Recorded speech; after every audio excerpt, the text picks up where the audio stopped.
ಸ್ನೇಹಿತರೆ ನಮಸ್ಕಾರ. ಪ್ರತಿ ಬಾರಿಯಂತೆ ಈ ಬಾರಿಯೂ ಕೂಡ ಬಿಗ್ ಬಾಸ್ ಸೀಸನ್ 11 ಬೇರೆ ಬೇರೆ ಟ್ವಿಸ್ಟ್ ಮತ್ತು ಟರ್ನ್ಗಳನ್ನು ಪಡೀತಿದೆ. ಈ ಬಾರಿಯೂ ಕೂಡ ಕನ್ನಡದ ಬಿಗ್ ಬಾಸ್ನಲ್ಲಿ ದಿನಕ್ಕೊಂದು ತಿರುವು ಊಹಿಸಲಾಗದಂಥ ಟ್ವಿಸ್ಟ್ಗಳು ಬರುತ್ತಾನೆ ಇದ್ದಾವೆ.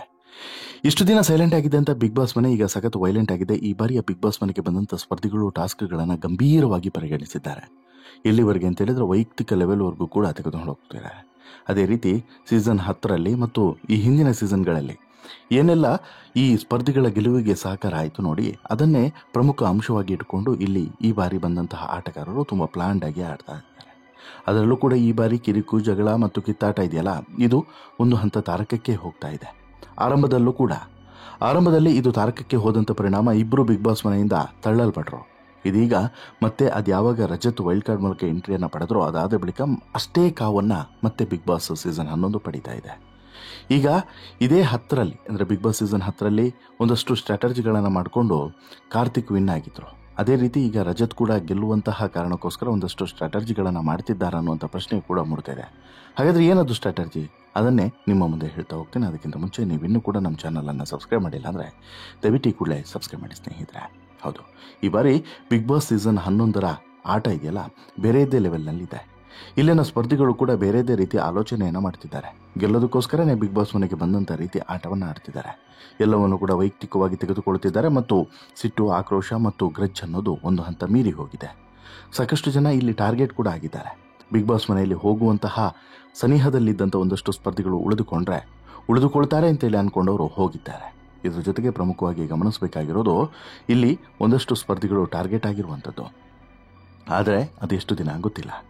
ಕಳೆದ ವಾರ ಹೋಗಬೇಕಾಗಿದ್ದಂತಹ ಐಶ್ವರ್ಯ ಮತ್ತು ಶಿಶಿರ್ ಇಬ್ಬರಲ್ಲಿ ಯಾರಾದರೂ ಒಬ್ಬರು ಹೊರಗಡೆ ಹೋಗಬೇಕಾಗಿತ್ತು. ಅವರಿಗೆ ಅದೃಷ್ಟ ಕುಲಾಯಿಸಿತ್ತು. ಶೋಭಾ ಶೆಟ್ಟಿ ಹೋದಂಥ ಕಾರಣಕ್ಕೋಸ್ಕರ, ತಾನೇ ಹೋಗ್ತೀನಿ ಅಂತೇಳಿ ಹೇಳಿದಂಥ ಕಾರಣಕ್ಕೋಸ್ಕರ ಇವರಿಬ್ಬರು ಸೇಫ್ ಆಗಿದ್ರು. ಈಗ ಇವರಿಬ್ಬರಲ್ಲಿ ಯಾರು ಹೋಗ್ತಾರೆ ಅಥವಾ ಬೇರೆ ಯಾರಾದರೂ ಎಲಿಮಿನೇಟ್ ಆಗ್ತಾರಾ, ಹೀಗೆ ಸಾಕಷ್ಟು ಪ್ರಶ್ನೆಗಳಿದ್ದಾವೆ. ಅಥವಾ ಈಗ ಸದ್ಯಕ್ಕೆ ನಡೆದಿರುವಂಥ ಗೇಮ್ನ ಪ್ರಕಾರ ಅಂದರೆ ಇಲ್ಲಿ ಒಂದು ತಂಡಕ್ಕೆ ಈ ವಾರ ಗೇಮನ್ನು ಕೊಟ್ಟಿದ್ದಾರೆ. ಯಾರು ಕೂಡ ಇಂಡಿವಿಜುವಲ್ ಆಗಿ ಎಲಿಮಿನೇಟ್ ಆಗಿಲ್ಲ ಇಲ್ಲಿವರೆಗೂ ಕೂಡ. ಸೊ ದಟ್ ಬಿಗ್ ಬಾಸ್ ಅಂತಿಮವಾಗಿ ಈ ಕಳೆದ ವಾರದ ಎಲಿಮಿನೇಷನ್ ಪ್ರಕ್ರಿಯೆಯನ್ನು ಮುಂದುವರಿಸ್ತಾರ. ಶಿಶಿರ್ ಮತ್ತು ಶೋಭಾ ಇವರಿಬ್ಬರಲ್ಲಿ ಯಾರಾದರೂ ಒಬ್ಬರನ್ನ ಹೊರಗಡೆ ಕಳಿಸ್ತಾರ, ಕಾದು ನೋಡಬೇಕು. ಬಟ್ ಒಂದು ವಾರಕ್ಕೆ ಬದಲಾವಣೆಯನ್ನು ನೋಡಿದ್ರೆ ಬೇರೆ ಯಾರನ್ನಾದರೂ ಕಾಣಿಸ್ತಾರ, ಗೊತ್ತಿಲ್ಲ. ಈಗ ಪ್ರಮುಖವಾಗಿ ಗಮನಿಸಬೇಕಾಗಿರೋದು ಏನು ಅಂತ ಹೇಳಿದ್ರೆ ರಜತ್ತಲ್ಲಿ ಆಗಿರುವಂಥ ಬದಲಾವಣೆ. ಹೌದು, ಬಿಗ್ ಬಾಸ್ ಮನೆಗೆ ವೈಲ್ಡ್ ಕಾರ್ಡ್ ಮೂಲಕ ಎಂಟ್ರಿಯನ್ನು ಕೊಟ್ಟಿರುವಂಥ ರಜತ್ತು ಈಗ ಸಿಕ್ಕಾಬಟ್ಟೆ ವೈಲ್ಡ್ ಆಗಿ ಆಡ್ತಿದ್ದಾರೆ ಮತ್ತು ಗೆಲ್ಲಬೇಕು ಅನ್ನೋಂಥ ಕಾರಣಕ್ಕೋಸ್ಕರ ಹಠಕ್ಕೆ ನಿಂತು ಆಟವನ್ನು ಆಡ್ತಿದ್ದಾರೆ. ಆಟವನ್ನು ತುಂಬ ಸ್ಪೋರ್ಟಿವ್ ಆಗಿ ತೆಗೆದುಕೊಂಡಿದ್ದಾರೆ. ಬಿಗ್ ಬಾಸ್ ತಂಡವನ್ನು ಅಂದರೆ ಬಿಗ್ ಬಾಸ್ನಲ್ಲಿರುವಂಥ ಸ್ಪರ್ಧಿಗಳನ್ನು 2 ತಂಡವಾಗಿ ವಿಂಗಡಿಸಿ 2 TV ಚಾನಲ್ಗಳನ್ನು ಮುನ್ನಡೆಸುವಂಥ ಜವಾಬ್ದಾರಿಯನ್ನು ಕೊಟ್ಟಿದ್ದಾರೆ. ಅಂತೆಯೇ ಬಿಗ್ ಬಾಸ್ ಮನೆ ಈಗ 2 ವಾಹಿನಿಯಾಗಿ ಪರಿವರ್ತನೆಗೊಂಡಿದೆ.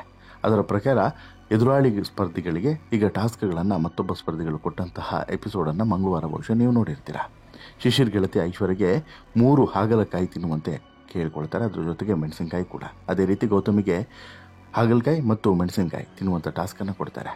ರಜತ್ಗೆ ಉಗ್ರ ಮಂಜು ತಲೆ ಮೇಲೆ ಕೂದಲನ್ನು ಬೋಳಿಸಿಕೊಳ್ಳುವಂತೆ ಹೇಳ್ತಾರೆ. ಅದಕ್ಕೆ ರಜತ್ ಓಕೆ ಅಂತಲೂ ಕೂಡ ಹೇಳಿ ತಮ್ಮ ಕೂದಲನ್ನು ಟ್ರಿಮ್ಮನ್ನು ಮಾಡಿಸ್ಕೊಳ್ತಾರೆ.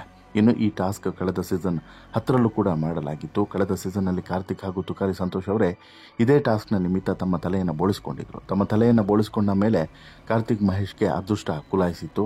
ಈ ಬಾರಿಯೂ ಕೂಡ ಟಾಸ್ಕ್ನಲ್ಲೂ ರಜತ್ ಇದೇ ರೀತಿ ಕಾರ್ತಿಕ್ ಮಹೇಶ್ ರೀತಿಯೇ ತಲೆಯನ್ನು ಬೋಳಿಸ್ಕೊಂಡಿದ್ದಾರೆ. ಹೀಗಾಗಿ ವೈಲ್ಡ್ ಕಾರ್ಡ್ ಸ್ಪರ್ಧಿಯಾಗಿ ಮನೆಯೊಳಗೆ ಬಂದಿರುವಂಥ ರಜತ್ಗೆ ಈಗ ಅದೃಷ್ಟ ಒಲಿಯುತ್ತಾ, ತಲೆ ಕೂದಲು ತೆಗೆದಂಥ ಕಾರಣಕ್ಕೋಸ್ಕರ ಸಿಂಪತ್ತಿ ಸಿಗುತ್ತಾ ಅನ್ನುವಂಥ ಪ್ರಶ್ನೆ ಕಾಡ್ತಾ ಇದೆ. ಕಾರಣ ಏನು ಅಂತ ಹೇಳಿದ್ರೆ, ಈ ಹಿಂದೆ ಸಾಕಷ್ಟು ಜನ ಸ್ಪರ್ಧಿಗಳು ಇದೇ ರೀತಿ ತಮ್ಮ ತಲೆ ಕೂದಲನ್ನು ಸ್ಯಾಕ್ರಿಫೈಸ್ ಮಾಡಿದ್ದಾರೆ. ಹಾಗಿದ್ದಾಗ ಅವರಿಗೆ ಗೆಲುವು ಅನ್ನೋದು ಈಸಿಯಾಗಿತ್ತು. ಆಮೇಲೆ ಜನರ ಸಿಂಪತಿಯು ಕೂಡ ಸಿಕ್ಕಿತ್ತು. ಒಂದು ಸಲ ಈ ಆಟದ ರೇಸ್ ಏನಿದೆ ಇದರಲ್ಲಿ ಮುಂದಕ್ಕೆ ಹೋದವರು ಮತ್ತೆ ಹಿಂದಕ್ಕೆ ಬರೋದೇ ಇಲ್ಲ. ಅದೇ ರೀತಿ ಒಮ್ಮೆಲೆಗೆ ಮುಂದಕ್ಕೆ ಹೋದವರು ಮತ್ತೆ ಹಿಂತಿರುಗಿ ನೋಡಲೇ ಇಲ್ಲ. ಅದೇ ರೀತಿಯಾಗಿ ಕಳೆದ ಸೀಸನ್ನಲ್ಲಿ ಮತ್ತು ಅದಕ್ಕಿಂತ ಹಿಂದಿನ ಸೀಸನ್ನಲ್ಲಿ ಒಂದು ರೀತಿಯಲ್ಲಿ ಟರ್ನಿಂಗ್ ಪಾಯಿಂಟ್ ಕೂಡ ಆಗಿತ್ತು ಇದು.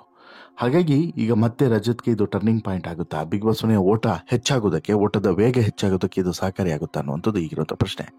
ಕಾರ್ತಿಕ್ ಮಹೇಶ್ ಹೇಗೆ ಇಲ್ಲಿ ಕಳೆದ ಸೀಸನ್ನಲ್ಲಿ ಇದೇ ರೀತಿ ತಲೆ ಕೂದಲನ್ನು ಬೋಳಿಸ್ಕೊಂಡಂಥ ಪರಿಣಾಮ ಗೆಲ್ಲೋದಕ್ಕೆ ಸಹಕಾರಿಯಾಯಿತು. ಅದೇ ರೀತಿ ಈಗ ರಜತ್ ಕೂಡ ಗೆಲ್ಲೋದಕ್ಕೋಸ್ಕರನೇ ಈ ರೀತಿ ಮಾಡಿದ್ರಾ ಅನ್ನೋದು ಒಂದು. ಎರಡನೇದು ಸ್ಪೋರ್ಟಿವ್ ಅಂತಲೂ ಕೂಡ ಹೇಳ್ಬೋದು.